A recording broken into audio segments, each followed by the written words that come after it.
Thank you for joining us wherever you are. This podcast episode is brought to you by the Old Ways Actual Play team. This actual play uses the 7th edition Call of Cthulhu role-playing game rules by Chaosium. This actual play is performed by adults and in an adult setting. Strong language, mature scenes, and things that go bump in the night are ahead. All content, including names, places, events, companies, and etc., which may bear resemblance to cosmic entities from the great beyond, are strictly coincidental. My name is Michael Diamond, and for tonight's game, I will be your keeper. Thank you for joining us again on another episode of the Old Ways podcast. I am your keeper this evening, Keeper Michael. My pronouns are he, him, and we are back with our Tales of Arkham Investigations series. And at the top of the show, as I always like to do, we'd like to thank you, the listener, for joining us, and especially you, the Patreon supporter. You can choose to join our Patreon at patreon.com/theoldwayspodcast. You can join us on YouTube and on Twitch as well, twitch.tv/theoldwaystwitch. And we look forward to seeing you and hearing you there. And now we're going to get to player and character introductions to my right. Hi there, this is Mike, and I'm playing Charles Thurgood. Our pronouns are he, him. And we're on our way to the police station to see a bowl. Indeed you are. Next to Charles. Hi, this is Morgan, and I'm playing Annie Mae Thurgood, the better-looking and younger twin sister of Charles. And I just got my head checked out at the hospital, and it's okay, folks. I am still sane for now. And so I am also going to go see a bowl. Yes, they didn't check that. They were checking to make sure that your head wasn't cracked, but I'm sure that the sanity checks will come later. Next to Annie. Hi, I'm Bunny, and I'm playing Detective Beatrice Locke. Our pronouns are she, her, and rituals. What is our fair burg coming to? I will not stand by this. At least I found a lucky antiquarian on the way, so. Yeah, absolutely. Good luck, Detective. And last, but most certainly not least. Hi, I'm Allie, and I am playing Catherine Chamberlain, and there is a hill calling my name. That sounds dangerous. So we are going to begin sort of right where we left off with our investigation. And as Charles and Detective Locke are making their way back from, really making their way to see the bowl, they'll surreptitiously bump into Anne just after Annie gets done with her doctor's appointment. They'll meet up at the police station. So we'll raise the curtain at the Arkham police station. So this building isn't by any means grand. Arkham, as it stands, is actually a fairly small town. And so the police station is not something you would see in, say, New York or Boston, but it does have a well-appointed number of desks, and it does have places for people to sit. And I don't want to make assumptions, so I'll just ask Detective, are you coming through the front door, or are you entering where the police enter at the back? I think I would take them through the police entrance to go to evidence directly and then escort them back out directly, rather than make it seem like anything suspicious might be happening with any of these two lovely siblings that have been so kind as to help me. Certainly. So taking them through the back entrance is a little bit different.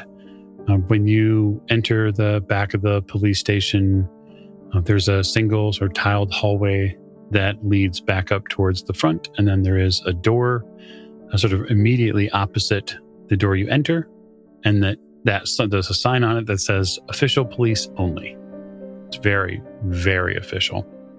It's even done up with woodworking and whatnot. It's been well painted and lined. Someone took great care to put this sign here. I think Charles is probably kind of looking around him almost like an excited schoolboy here, because he's never had occasion to be in such a kind of an official area of the police station before. It feels like he's really getting to see the internal workings of the Arkham PD. Mm-hmm. Now, my character would obviously know this, Keeper, but I do not. So walk me through this for a second. Mm-hmm. one, I'm assuming the evidence storage area is behind that door that's police only. Oh, yes, absolutely. But is there also a room where we interview people somewhere nearby? Yeah. So you could certainly, if you entered through this back door here, this hallway that enters in the sort of office proper, you would enter the internal hallways and workings of the police station. So that's where your boss's desk, the sergeant's desk is going to be at, and that's where the captain's office is, sort of down at the end of the hall. There are interview rooms.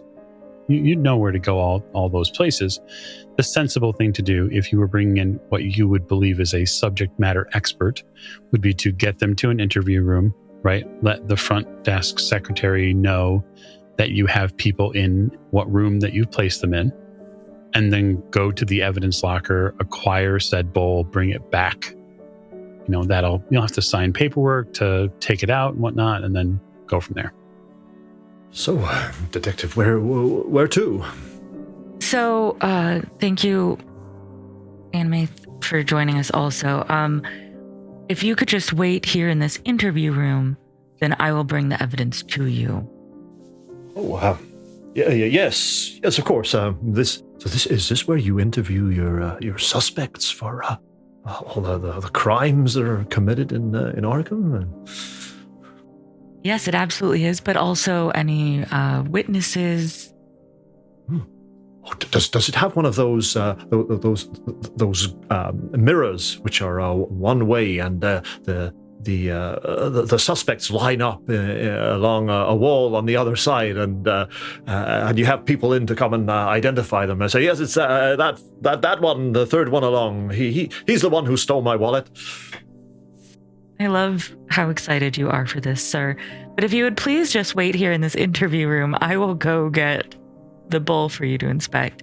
If you would catch your sister up on what you were telling me about the constellations possibly being involved. You said that's more her speed. Yes, of course, yes. The astrological signs, yes. Indeed. Yes, I've been thinking about that, yes. So Beatrice will leave them there and just back away while Charles is talking about that and close the door and leave. I'll get the bowl and the candles while I'm away. Annie Mae, yes. The detective was telling me. How is your head? I no serious damage. I hope. She holds her tongue, but she's just. No, my head is fine. Still here. Oh, well, that's good. I must admit, my dear, I have been feeling terribly guilty. I don't know what I was thinking last night. I should never have let you lay down and go to sleep. I should have insisted that we go straight to the hospital and have it examined. You could have had a cracked skull or a bleed on the brain or anything. Okay, Charles, we only get a certain amount of time before the good detective gets back, so out with it. Yes, the detective was telling me about these candles, and they have some little carvings on the side of them. And what I deduced from them was that they were 4 astrological signs. Now, if memory serves, they were the signs of Virgo, Sagittarius, Gemini, and Pisces. Yes, and it occurred to me that these candles were placed on the cardinal points, I believe, of the slab where the victim of this terrible crime was found. And I was wondering if you could perhaps throw any light, have any insight onto what the significance of those 4 particular signs in those 4 particular positions might be. No, it's not often you come to me for advice, and at this time, Keeper, I would ask if I could roll occult. So yeah, you can certainly roll occult if you would like to hopefully identify something in particular to what he's describing. Yeah, maybe ritualistic shenanigans. I get a 2 under 50. That is a fantastic roll. Well, so the symbols themselves are curious, to say the least. You're not sure, but you think the moon might have been in Pisces last night. And that's sort of an odd correlation, that there would be a candle there marked with the symbol of Pisces, but then also have the moon be in that as well. You'd have to look at the candles themselves to sort of glean anything more from it. But right away when he mentions the astrological signs, you knew that the moon was in Pisces because you'd been out under that same moon. And anecdotally, you probably had researched that before you left to go explore the deep, dark woods that you got so accosted in. I've never been treated like that ever in my entire life. Makes me seethe thinking about it. Charles, those were the symbols on the candles? That's correct, yes. As well as the bowl? Oh, no, I'm not sure exactly what's on the bowl. Oh, I believe the detective is going to bring it through for us to examine. Okay, I'm all caught up. Yeah, so I mean the moon phase is currently rising in Pisces. Yes, and what does that signify? I'm not sure.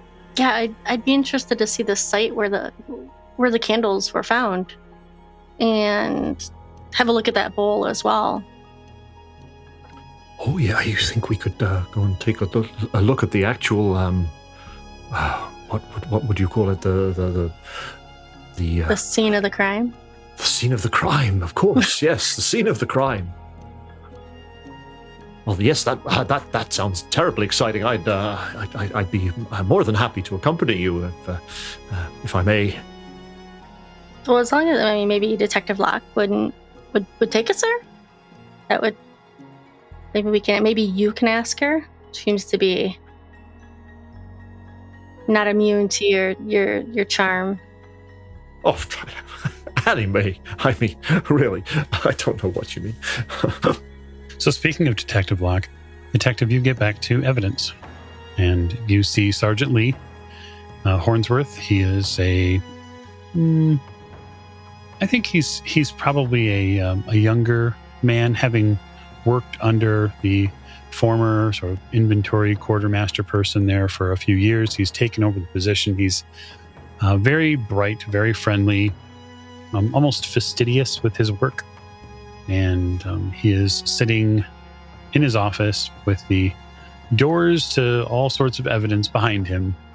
And he's doing what any good quartermaster does, which is paperwork. Indeed. He looks up from his cup of coffee. Good morning, Sergeant. Good morning, Detective. How can I help you? The evidence from the murder last night. I found an antiquarian who could look at the objects from the site with me. If I could please have the evidence bag with the bowl and the candles. He nods.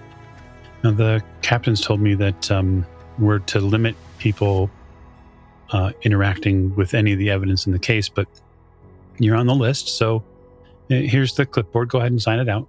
I'll gather the stuff. Did you want the sheet?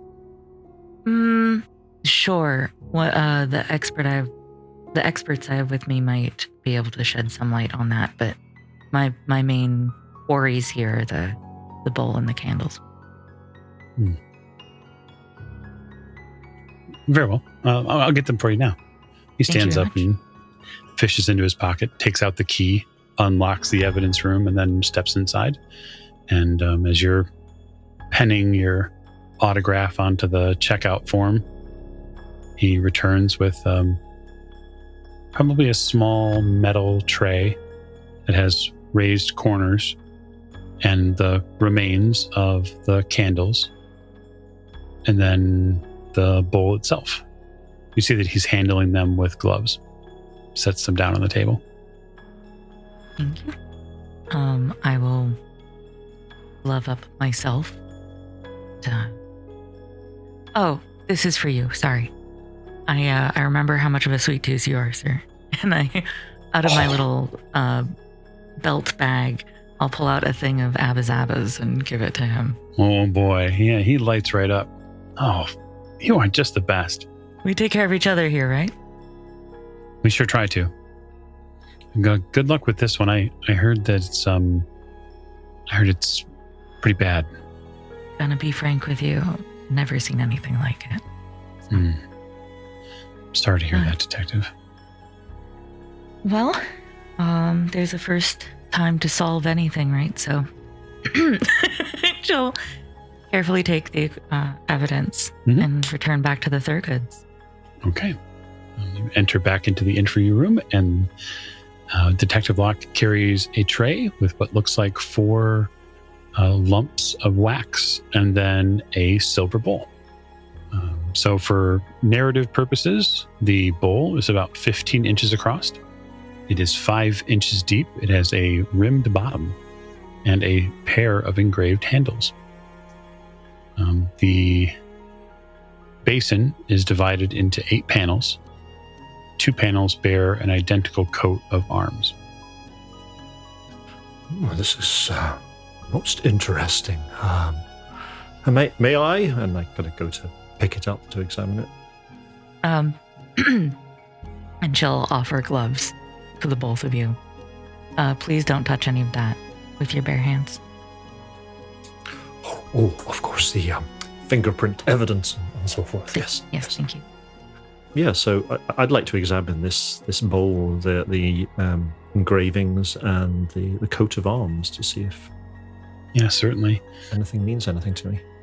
I will just ask the player then, what skill would you like to leverage against it?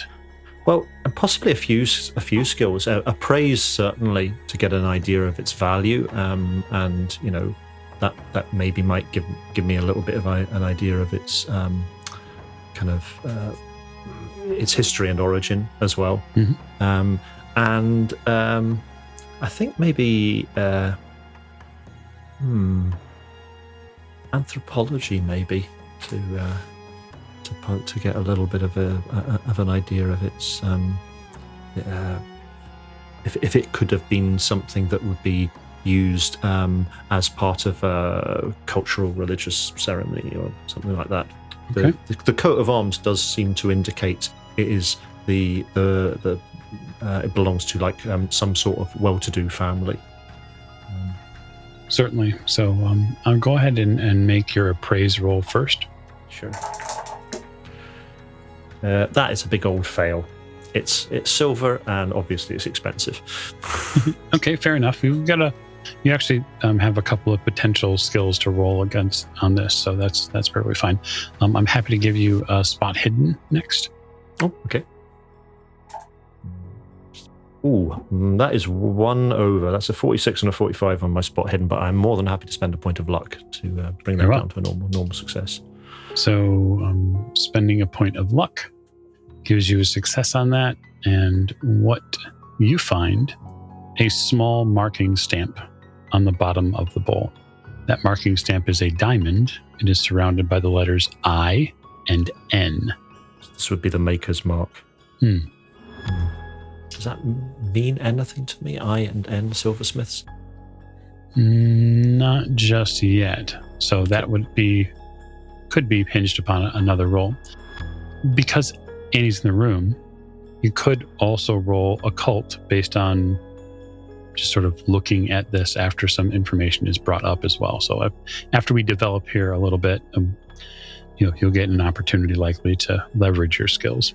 Sure. I might, depending on how that goes, I might pass it over to Annie Mae to look at if something looks maybe familiar, but I can't place it. So the thing to keep in mind about this bowl as you handle it, Charles, and as you sort of look down into it, I want to be clear that the bowl has not been cleaned. It's still got blood on it, yeah.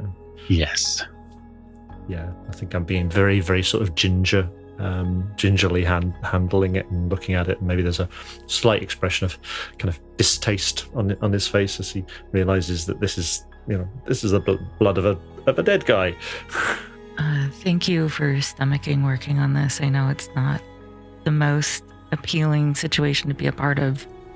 At least the blood in all of the etchings makes all the line work stand out better. That's one way to look at it, yes. Yes, I can see the maker's mark on it here, and I'll kind of angle it so that Anime and Detective Locke can see it clearly. An I-N with a diamond stamp on it. I can't off the top of my head think whose stamp that be. These coats of arms are very interesting. So what is the heraldic symbol on the coat of arms? Is it like a lion or a unicorn or a shield? So the symbol is 2 human figures made up of leaves that sort of bend in towards one another. Interesting. Some sort of woodland symbology, perhaps the Green Man or something of that ilk. Anime, what do you make of this coat of arms? I've never seen anything quite like it. She takes out her reading glasses and shoves them on her face. I don't know. This is the point where I can roll. It is. I will offer you an occult roll. It is a hard occult roll. Okay.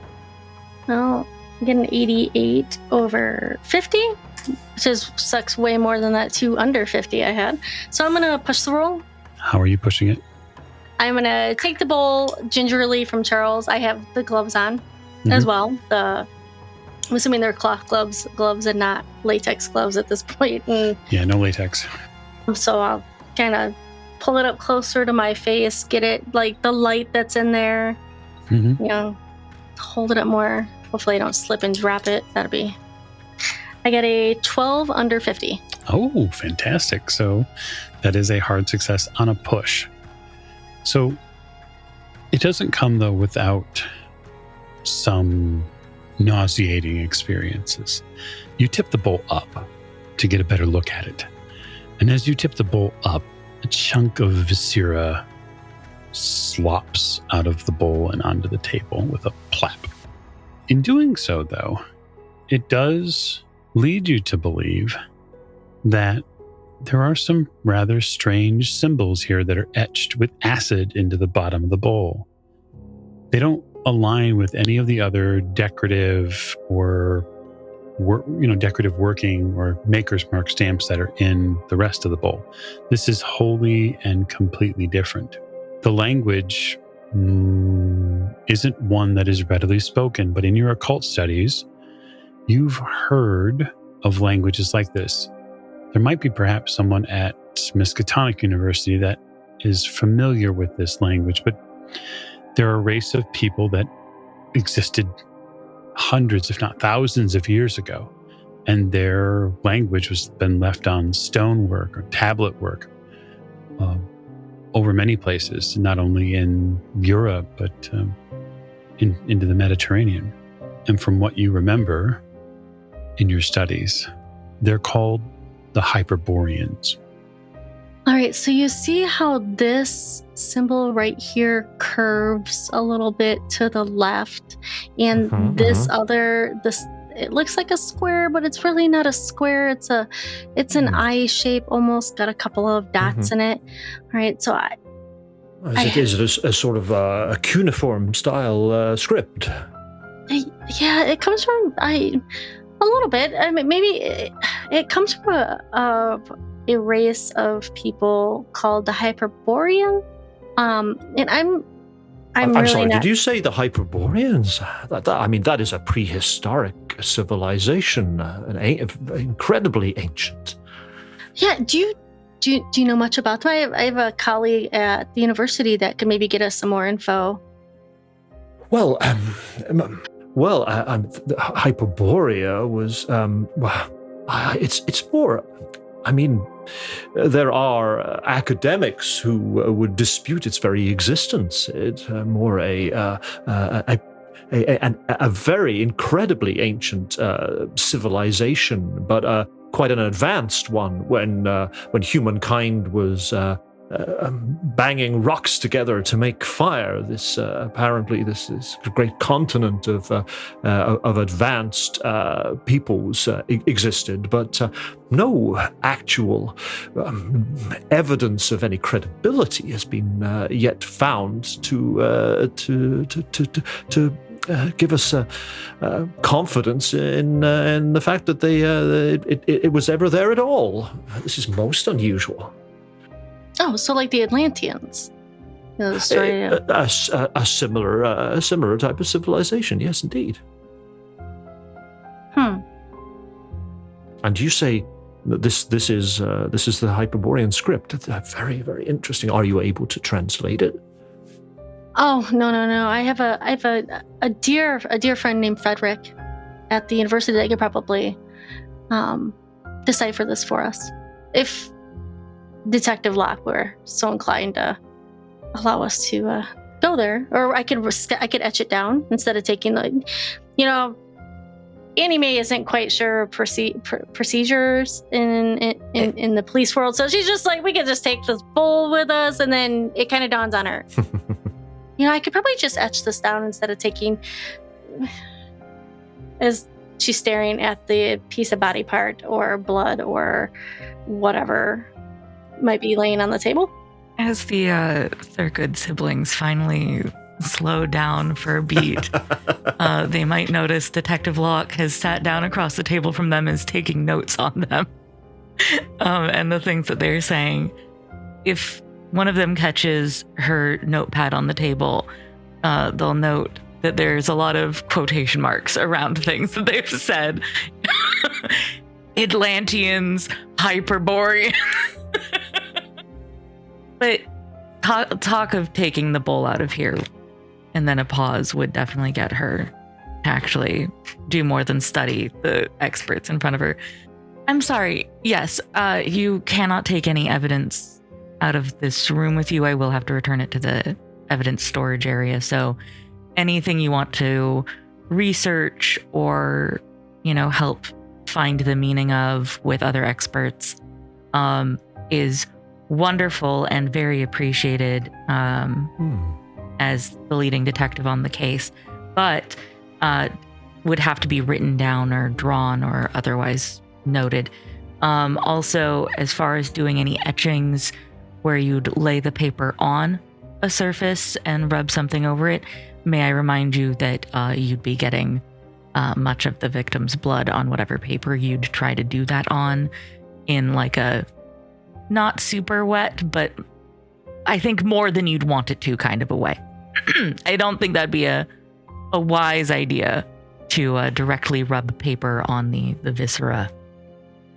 I think, well, while you say that, Charles is sort of nodding, and he takes this a rather nice gold fountain pen out of his pocket and a notebook, and he's just kind of looking at the bowl, and he's writing down the script as accurately as he can, plus the this kind of insignia, this little maker's mark, the silver maker's mark, and the two kind of leafy figures. Trying to get as accurate representation of them as he can. And if I can, then I'll just lightly interject here, Charles. If you'd like to make your anthropology roll based on all of what you have seen now, that's totally a go for you. Cool. I will also say, while you two are making your drawings and taking your notes, that we are hoping to keep details of this investigation in as closed of a circle as possible while we figure it out. So your help, and maybe if there's one other colleague or one or two other colleagues you must talk to, or a witness or something, then we'll loop those in. But this just blowing up all over town would definitely slow the investigation rather than helping it. Of course, yes. Discretion is our watchword. Fabulous. That's a failure on my anthropology. That's 65 over 52. But I'm trying to think of how I could push that. Would it be possible that Charles might keep a reference book with him of you were going to go today to look at a book you were going to go look at today from a library. Is it possible that he might keep a reference guide, a short reference guide on him for certain particular New Englander era items? I think possibly, yes. He might have a little. His notebook might have some previous jottings and kind of annotations of one thing or another that he's taken. So maybe you sort of just sort of flick through that to try and find something. And I mean, possibly while he's doing that, he might kind of become. In his focus on what he's trying to find out, he might become a little bit less aware of his surroundings. So maybe I'll knock the bowl over onto the floor, or maybe I'll put my hand in my sleeve in the viscera or something like that. Sure. So let's see how this goes. This is where I fumble. Oh no, that is a hard success. 16 under 52. Very good. So you manage to not get your elbow too far into the bowl to make a mess of things. But you do, with the book as a reference, manage to make a determination based on some other objects you've seen in the past. As antiquarians see all sorts of things from recent and sort of former eras, you think the bowl was probably made late 1600s, early 1700s. This is a very interesting. I mean, it's not. It's old, but it's not Hyperborean old, which I think stretches credibility a little. But yes, I mean, this is at least 200 years old. I would say minimum 200 years old, maybe older. Oh, that is quite impressive. I do have one or two contacts in some of the some places in Arkham and the wider area, which might be able to identify this silversmith's maker's mark. Might be able to find where this was actually made or who made it. Of course, with the age of the piece, it will be somebody long dead, but potentially that might help you determine who owns the piece. That could be rather helpful. I think I'll also need to check with anywhere in town that might sell such fineries to see if maybe something from an estate sale passed through their hands to a new buyer.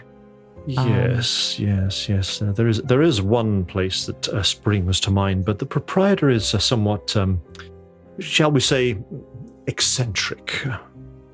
An eccentric man who's into old fineries? I don't know if I've ever met such a thing, she says with a wry smirk. Yes. He's not exactly. He's very. Let's put it this way. He gives the appearance of being a very friendly and affable fellow, but there is something about him. Something about him which rubs me up the wrong way. Interesting. I might try to follow that lead later. Thank you, sir. Yes. His establishment is known as Unconsidered Trifles.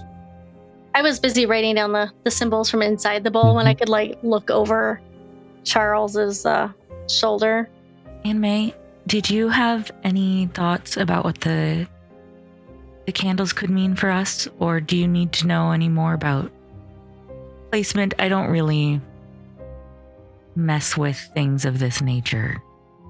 Oh, actually, if allowed, if we could go out to where you found the body at, it would be helpful to look at the area, see how the candles were placed. We could do that without bringing them with, of course, and just kind of reenact.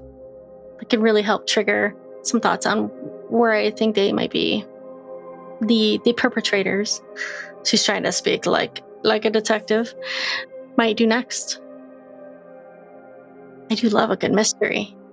If it might help figure out what they could be planning next, then I would be I'd be so grateful. to get any advice on that because I'm not sure if your brother told you, but I have been warned that news of this case is going to leak in the paper today, whether we working on the case wanted to or not. So the faster I get at least some leads, the better, especially before people start messing with anything. So if you wouldn't mind going there directly with me from here after I return the evidence to the locker. Sorry, if I may, a thought does occur to me that a bowl like this is a very valuable piece and is certainly of a historical and interest.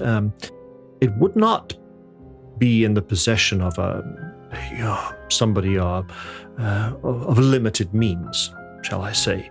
It would almost certainly be either in the possession of somebody quite wealthy with a long family history, or alternatively, perhaps it was stolen by whoever committed this murder up on the hill outside town.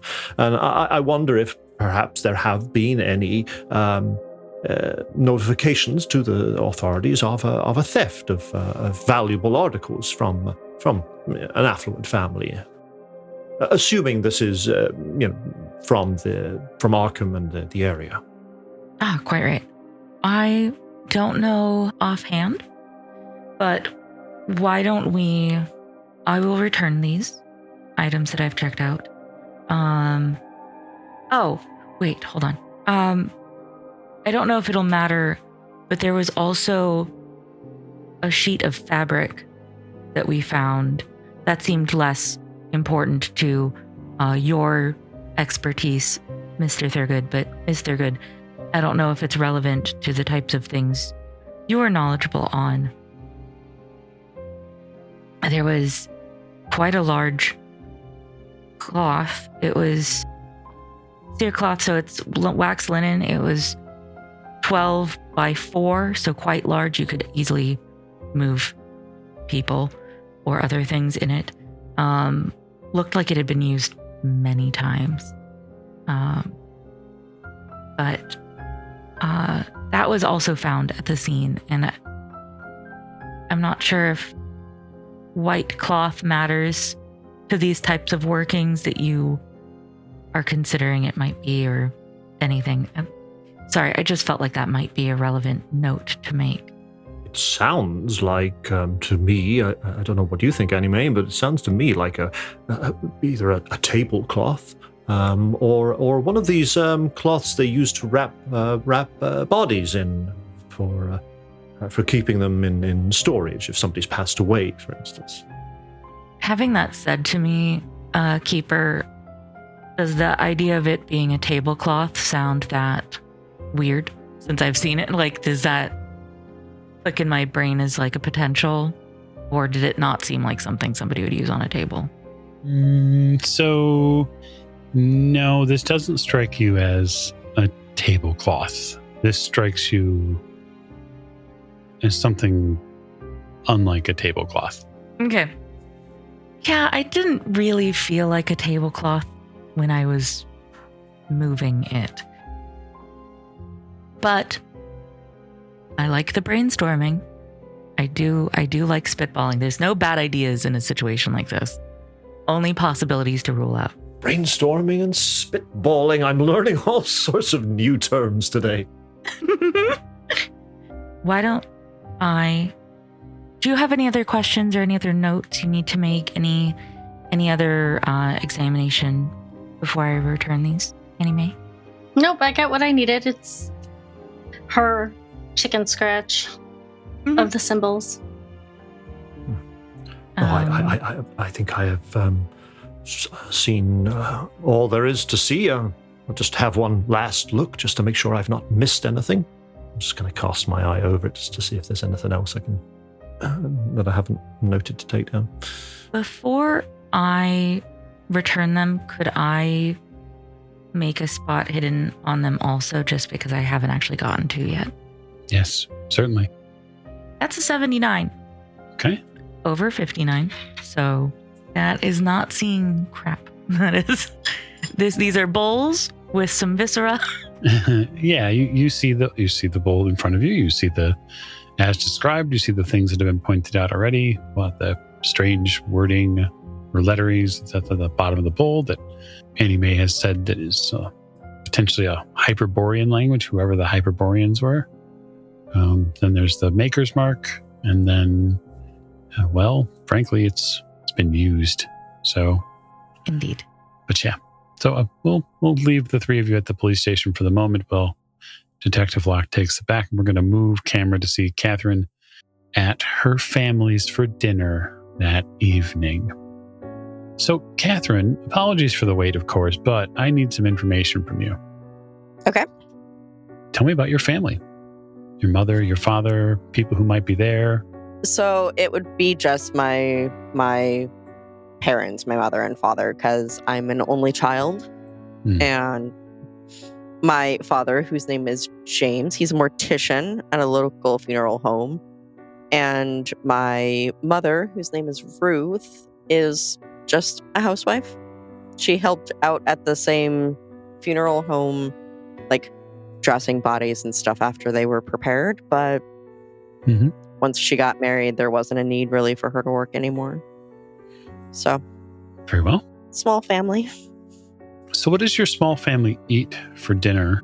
Probably pretty regularly we would have like rabbit stew or, chicken with like rice and vegetables and stuff like that. It's simple fare. We're not eating really like extravagant meals. It's pretty rare that we have like bacon or ham.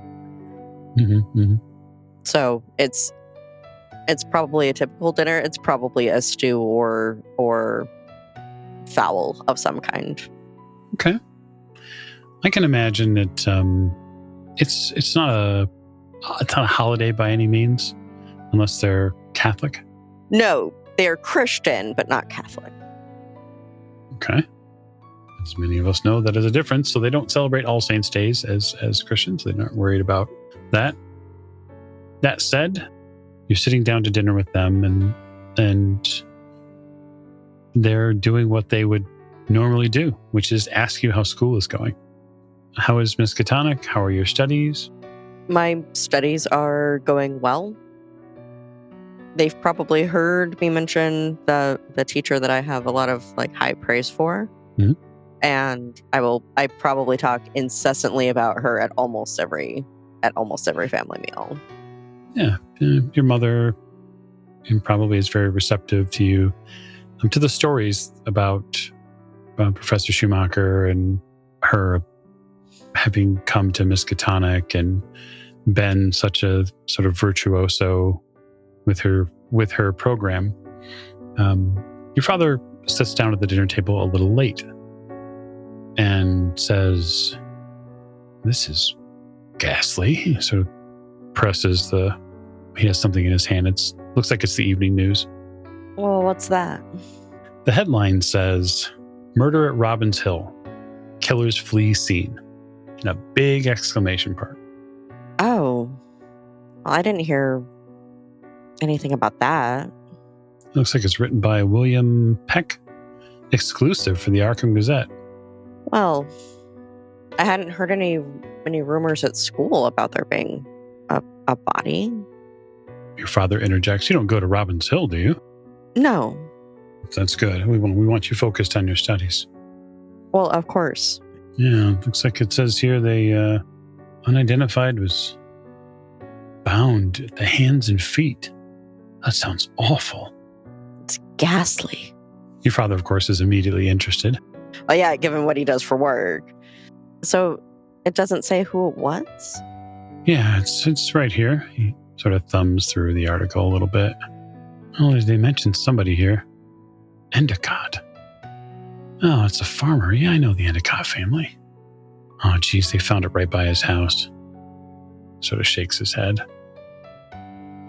Guess they don't know who it is yet. Your mother quietly sort of quips, "They probably know, but they're not putting it in the paper." Yes, that'd be the good thing to do. It keeps the family safe, right? at least for now. Well, hopefully they can contact the family before the name makes it into the paper, but people die all the time. Every day. Somebody being murdered is different. I hope the police catch them, your mother sort of intones. And you're going to make me a power roll, Catherine. Okay. So I rolled a 98 or 80. Oh, okay. You could simply fail that. There's something, a premonition, sort of this strange feeling is coming over you. It takes hold. The world spins, and you're flying. You're above the city again. You're looking down, and you realize that you're above Robbins Hill, and there's a gunshot. And suddenly you snap back into the present with your father over you. Catherine, are you okay? Honey, wake up. Oh, I'm sorry, Father. I think I've been pushing myself too hard, staying up late. Oh. Studying. There's a strange look between your mother and your father. Yes, let's hope that's all it is. You need to get some rest. I should head back to the dormitory. I'll go to bed early. The homework I have isn't due until Friday, so I'll take care of it later and get the rest I need. Your father nods. This might be best. Do you want me to walk you back? No, I'll be all right. It's not far. All right, then. Just take it slow. Yes, Father, thank you. He looks deeply concerned. You sort of walk past. If I have another spell, I will come home and rest so that way I can also head to the doctor if needed.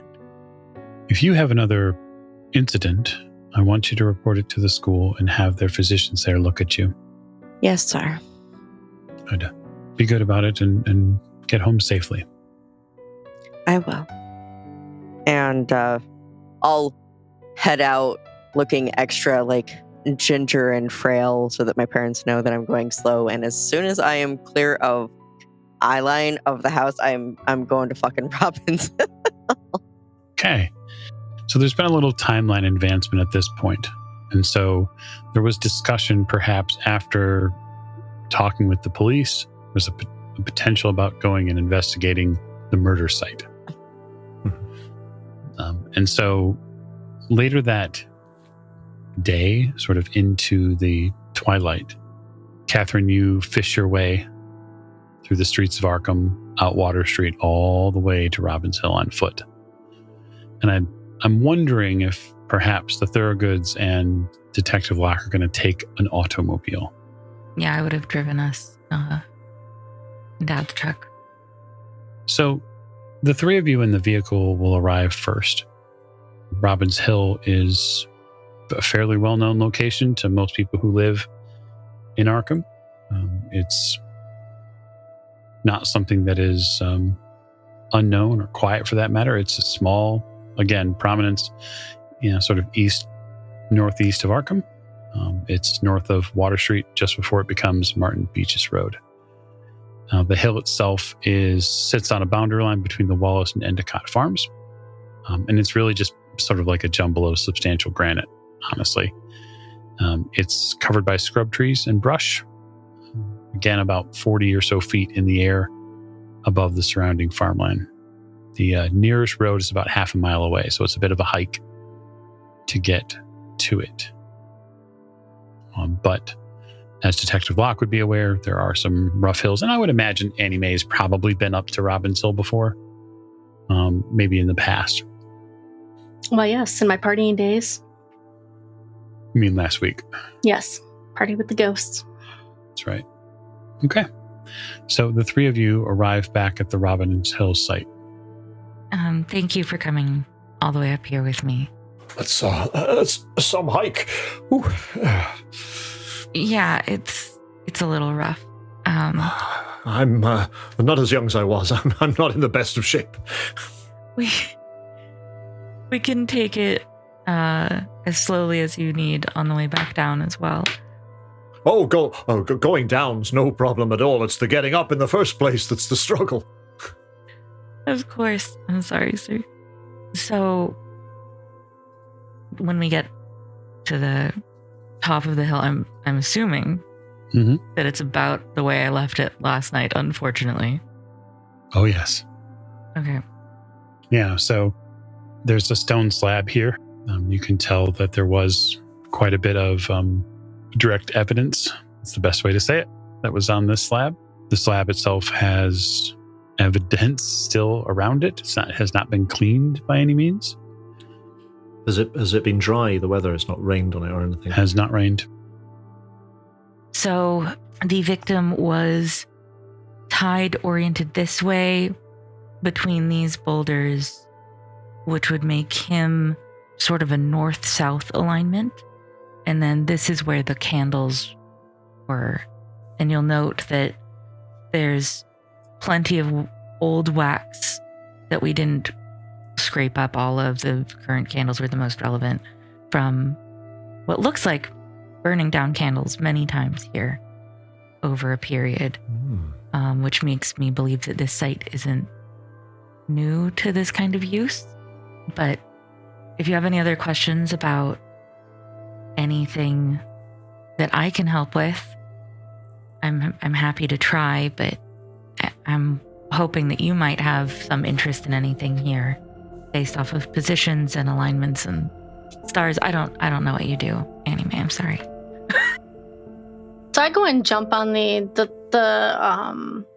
not jump up, but climb up on the slab and lay myself down to okay, so Morgan, hang on. What?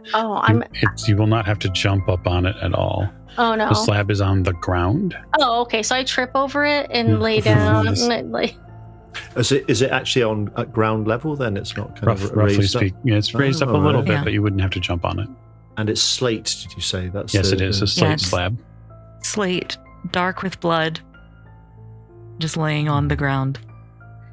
So I'm moving myself. Okay, so this is where Detective Locke is going to be incapable of not reacting and is going to be gagging off to the side while trying to watch what she's doing Anyway, as she rolls around in what's left of the sun-baked viscera from last night. It's not the first time she said that it looked like a site that was regularly used. So that could be somebody else's viscera. Do you have a sibling, Detective Locke? No, only child. Yes. Sometimes, well, never mind. That it does seem like quite the adventure to have a sibling accompanying you through life. She's an enthusiastic young woman. So I'll just say this, Anime, as you're sort of getting into, theatrical reproductions of what happened. The amount of blood and viscera that is still here is enough to induce a sand test. So I can't imagine what you rolling around and playing summer stock is going to be like. All right, I got a 33 under 45. Okay, you don't lose any sanity, although your compatriots might at some point if you continue your shenanigans. I think I need a sand check just for watching her roll about in the what time of day is it? I mean, is it still is this a right out? I mean, is there sun shining on this? As was stated, it is roughly twilight or getting close to twilight, so there is some light. Okay. But again, you are surrounded by, scrub trees, larger trees, so I might not see it but I gotta hold back. Yeah. I might throw open my mouth a little bit. Something else we have in common then. Good.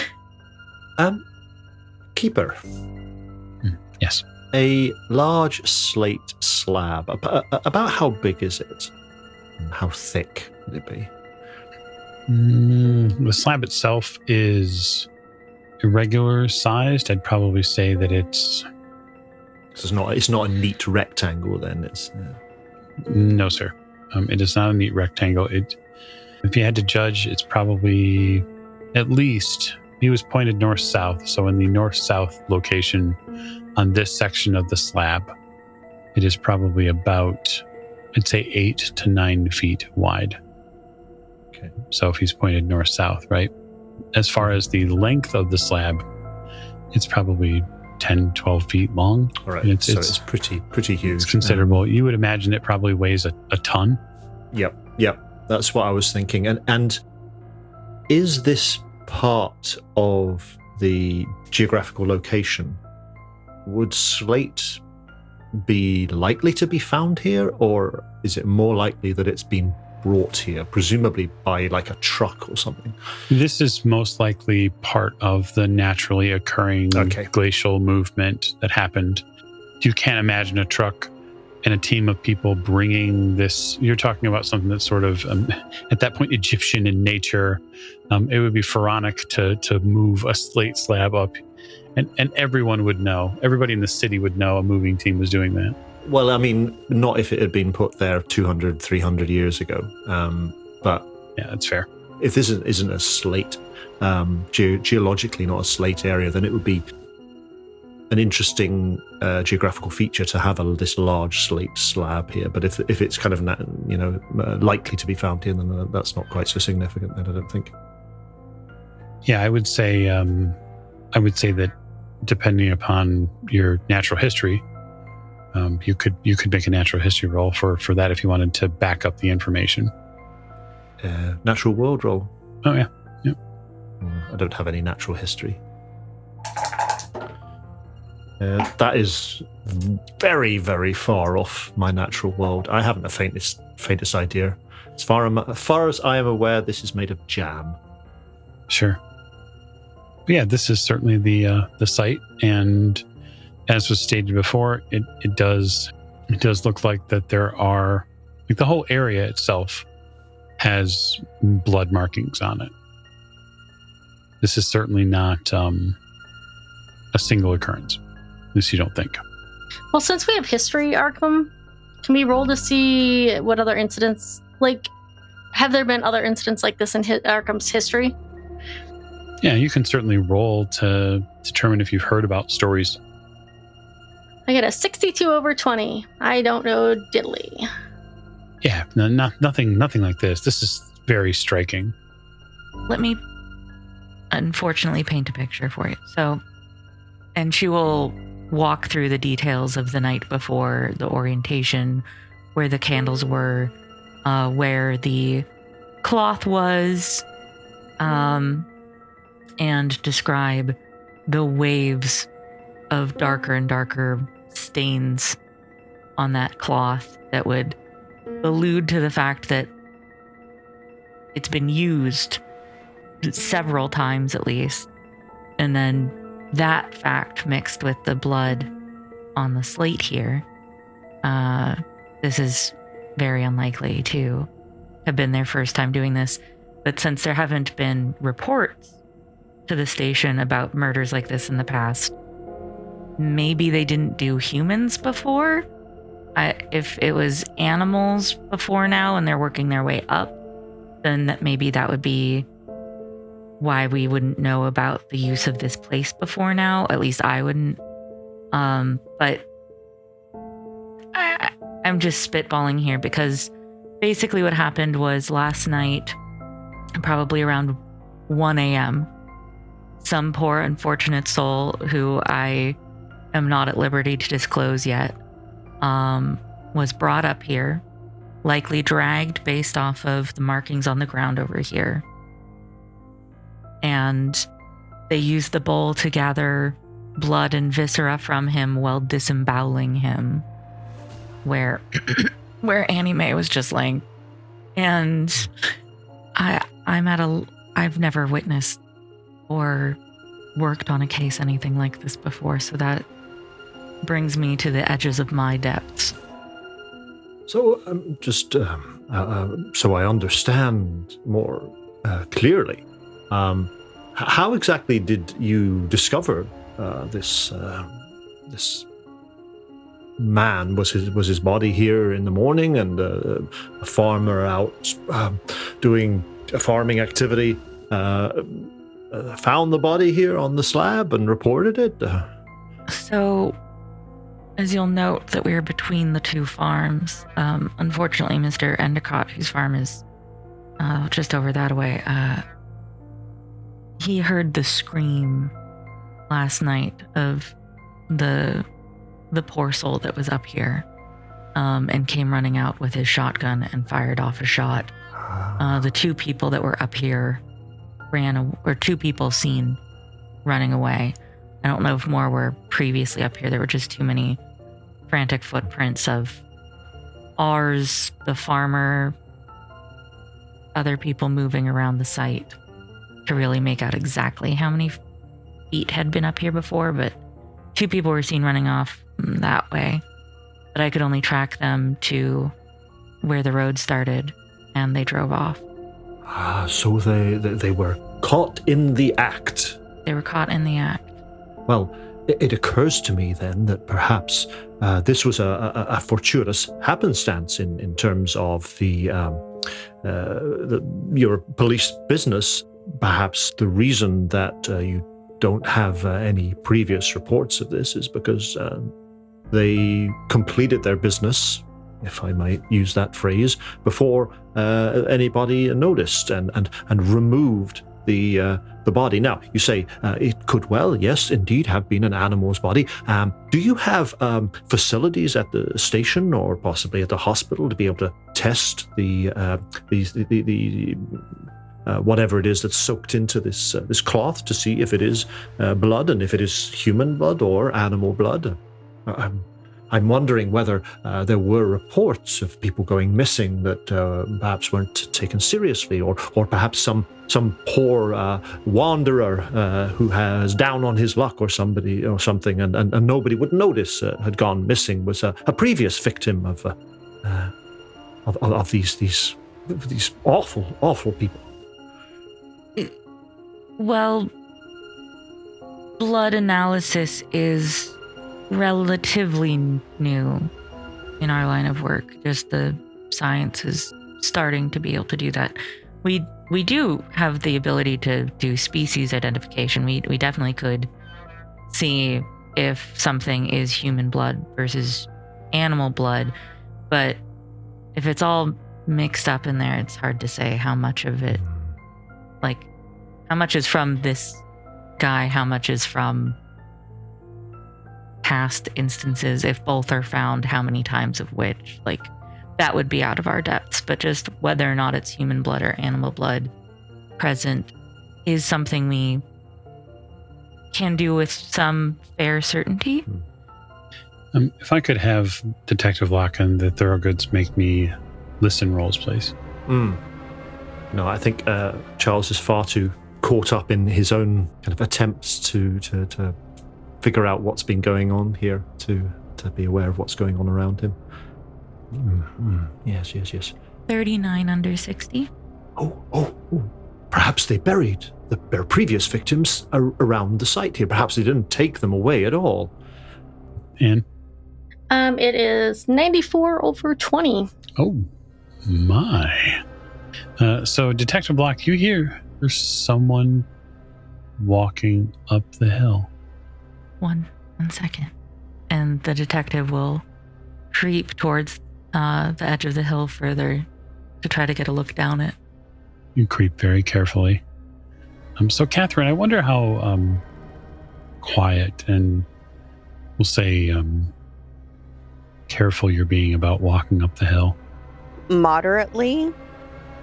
I would say that I am probably trying to be stealthy enough to not bring a lot of attention to myself. Here we go. All right, so let's make a stealth roll. Yeah, I figured that was going to be the case. My stealth is only 30. Mm-hmm.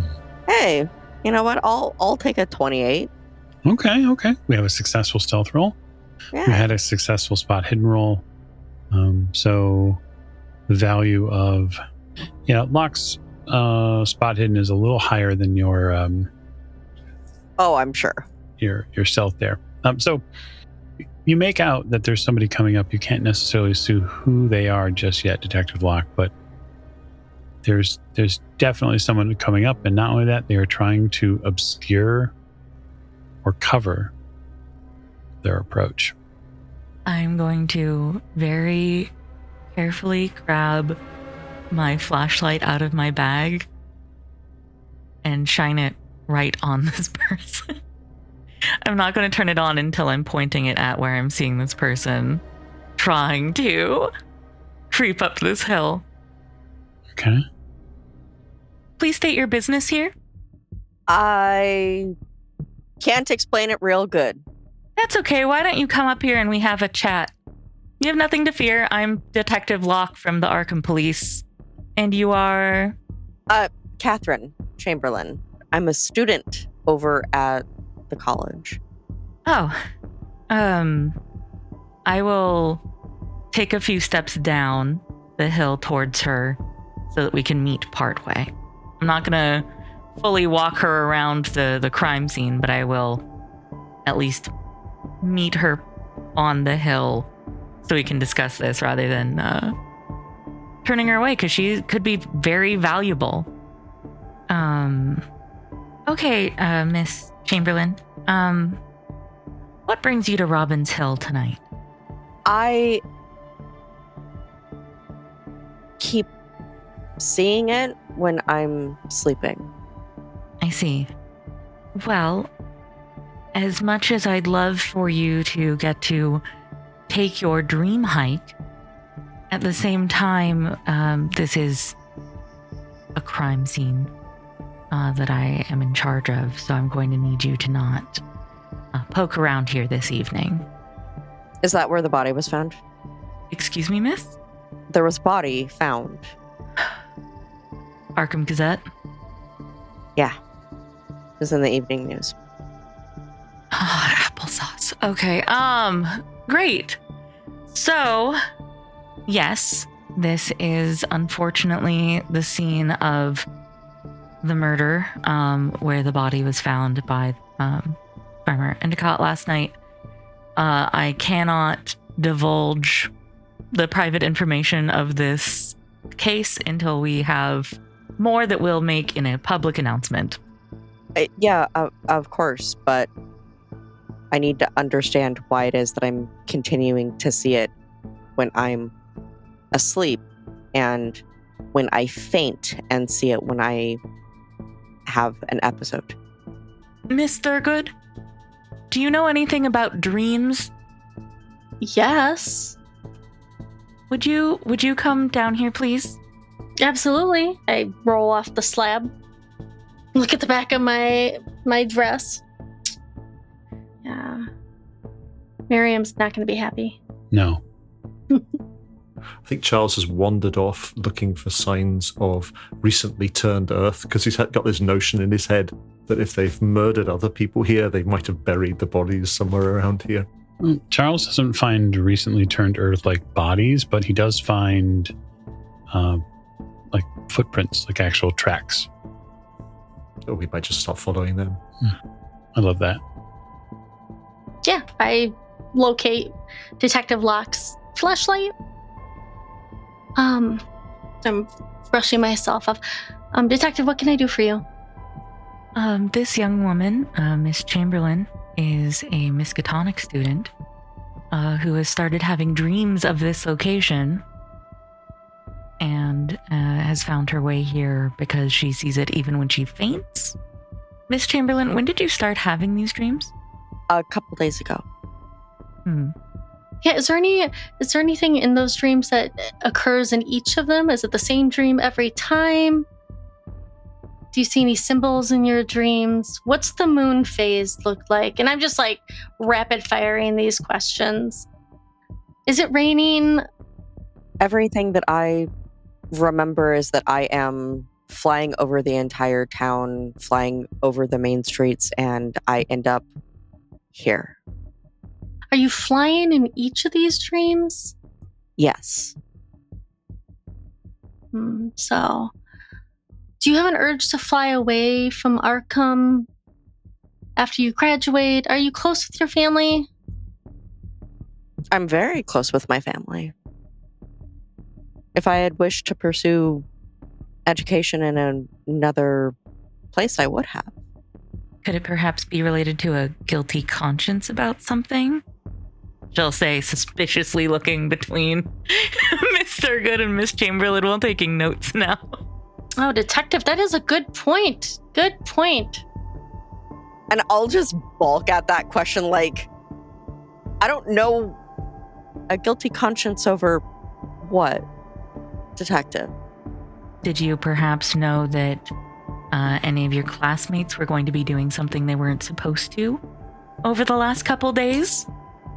The only thing that some of my classmates and I have done that I'm aware of that is illegal is we were doing a little bit of drinking on Halloween. And well, that is something I will be interested to learn more about later, Miss Chamberlain.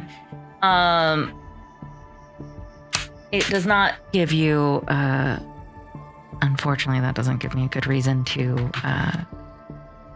either keep you here or let you explore this hill, whether it's in your dreams or not.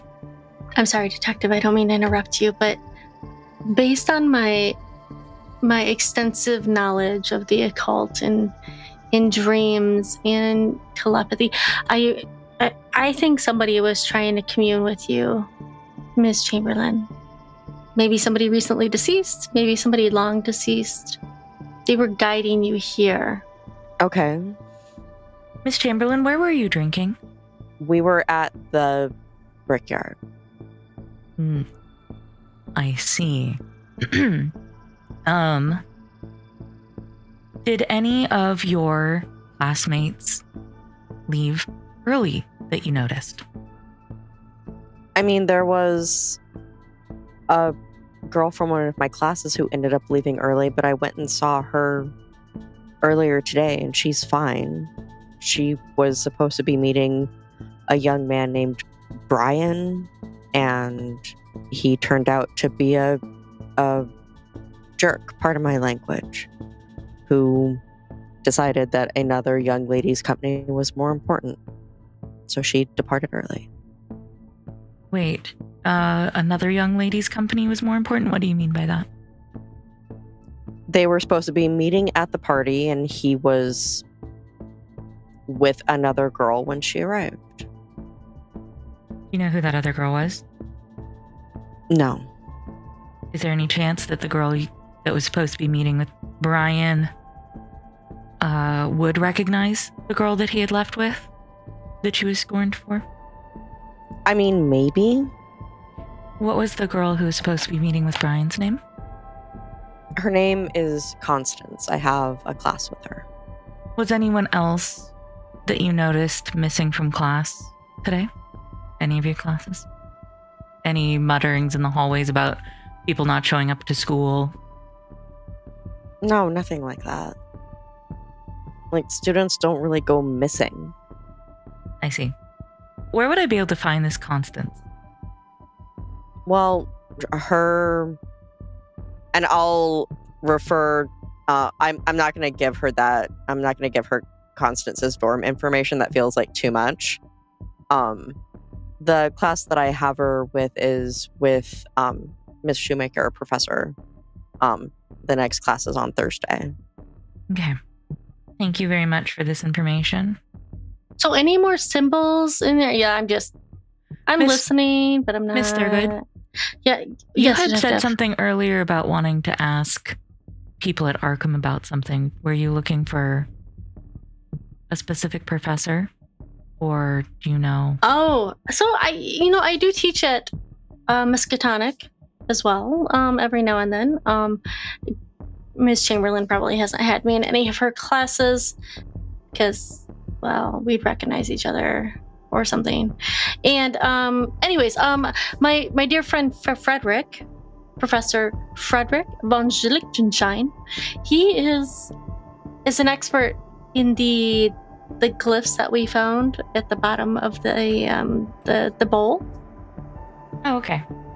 Miss Chamberlain, if I had more questions for you in the future, what would be the best way to reach you? Do you stay at the school? Do you stay at your family's home? Where would I find you?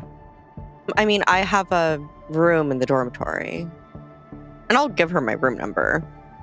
So, Miss Thurgood, is that your name? why would my dreams bring me here, and why would I keep dreaming about this place where something terrible happened? Well, strange things abound, my dear. You could be the portal to another realm, your soul. You could have a connection with the victim or victims. Okay, well, I don't know who the victim was. That wasn't in the newspaper. And I look at the detective, and I know you're not going to tell me. But I've also attended seances. They are a hogwash. You have not been to the right seances, Miss Chamberlain. You might have a connection, an otherworldly connection. Oh, to dream of such abilities. I'm doing this study with Harvard. Oh, they would love to interview you.